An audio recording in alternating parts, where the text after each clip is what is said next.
Thank you. Hunter S. Thompson has a question. Yeah.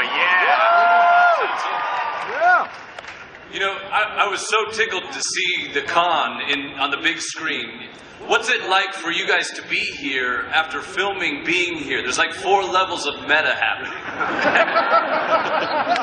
It's crazy. It was very odd to restage Comic-Con in Albuquerque, and it felt like Comic-Con, you know, and we had a lot of great extras. We had a lot of great people that came along. Is anyone here? Was anyone there from here? One person. We had costume. We had the 501st Stormtroopers. Is it? Yes, it's a Legion, 501st Legion. I think came along. We had loads of slave layers. Loads of people. Loads of Comic-Con people came down and recreated it. So it was a strange thing to have it somewhere else, you know. But it felt like home. We actually did try and shoot here last year, but to quote the San Diego fire marshal, no fucking way. So, yeah, we had to rebuild in Albuquerque, and I think it worked. I hope. Well, Simon, you're kind of with Comic-Con, you're sort of a lifer now. I mean, you know, with you guys in Shaun of the Dead, and then Scotty, and then also freaking, you battled the Ninth Doctor in the Doctor Who series. I mean, like, you're going to be coming to Comic-Con for the rest of your life. I think I could probably retire just, you know, coming to Comic-Con. I have sort of managed to tick off a few of my favorite sort of geeky franchises and stories, and yeah, it's nice being here, you know, although it's hard to move around without wearing a mask. Yeah. Was that your question suitably answered? Okay, excellent. Thank you very much. Make us proud. Thank you. Who's next? Are you a Dalek? Yes! I have a question following up on what Simon just said, but it's for everyone. What are the pros versus the cons of being a celebrity at Comic-Con? And do you ever sort of wish that you were just one of us nameless faceless people that can wander the hall without a mask on? Well, you're a Dalek. You're the deadliest thing in the universe, so you can't really just wander around. Why don't we go down the line and just everyone can answer that question? That's a great question.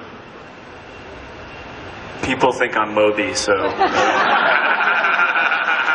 don't, you know, they don't really bug me here. I thought you were going to wear your Lobot costume this time. Yeah. I was going to be Lobot or the Watcher. It is weird. It's you know, you can't sort of just wander around as perhaps you'd like to, because lots of people want to say hi, which is very nice. But it's you know, it's just come to the territory, and you can do it. You can, you know, you put a mask on and wander around. It's no big deal. It's such a great event, you know, you don't want to miss it, but sometimes it's a little difficult, but I wouldn't change it for the world, you know. I was walking around Thursday dressed as a slave Leia, so it can be done. I think for me, personally, it's all pros and no cons. I was a waiter 9 years ago, and now I'm sitting up here doing a film with Sigourney Weaver and Joe Truglio, so it's a dream for me. What? It's just nice to be around so many people that love movies as much as we do. It's there's cons. I don't think there are any, but I haven't hit the floor yet. I'll be there later. I came here, you know, from 2000 to like 2004, I came every year just as a fan, and I always loved it, so it's cool that this is the first project I get to come with and hang out with everybody. It's pretty neat. And I went on the floor and no one gave a shit. It was awesome. It was great. I had a great time. I guess it sort of works out. Well, there wasn't a Comic-Con when I was growing up, and I definitely would have come. I definitely would have dressed up. So I love coming here. I feel so at home, and this is a love letter to all of you, and I'm so excited to be a part of it. And thank you for just one quick thing.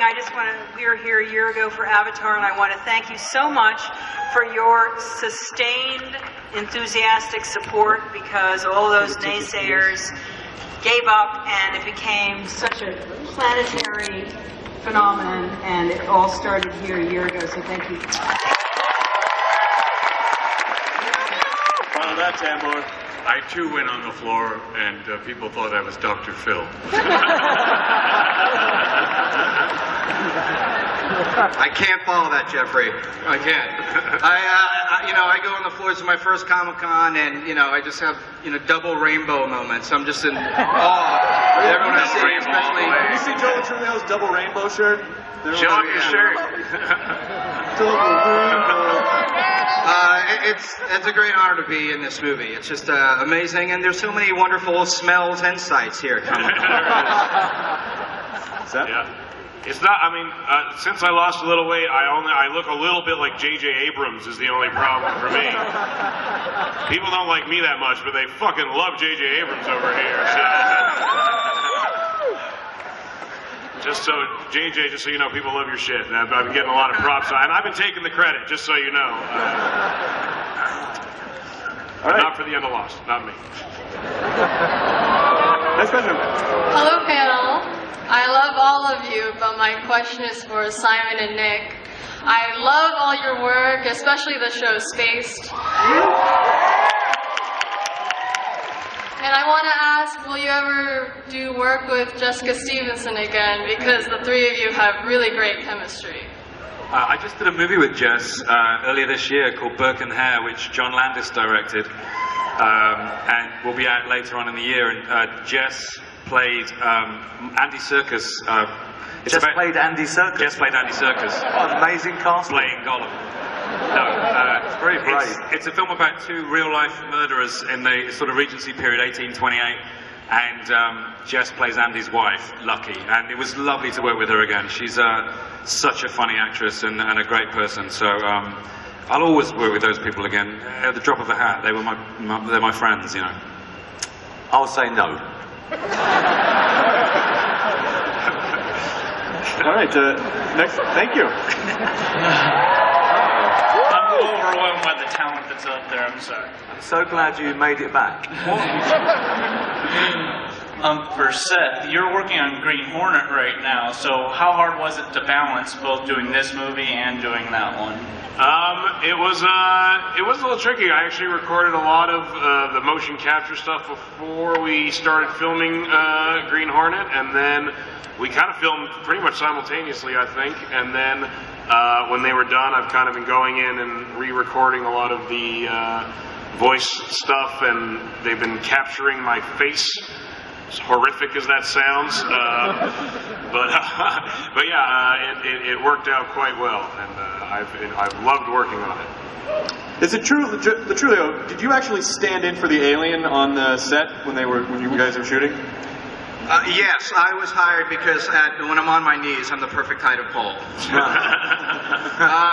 Yes, I did some standing in on set just so Simon and Nick had someone to talk to.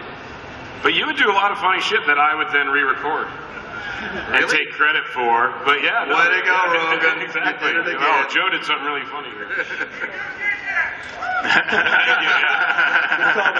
Star Trek 2 coming soon. Sir, what is your question? My question's for Bill.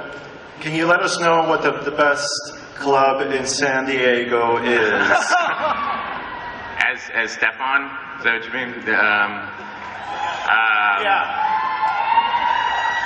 The best club in San Diego is Wish. It has that thing of when jacked midgets have like the pony keg chest. There you go.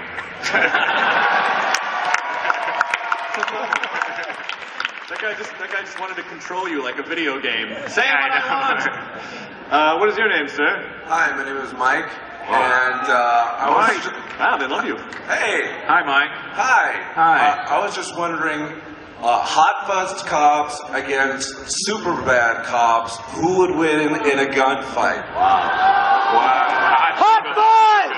Hot Fuzz would kick our ass. Yeah. Those guys have fucking machine guns and shit. Yeah, we would be too drunk to figure out how our guns work.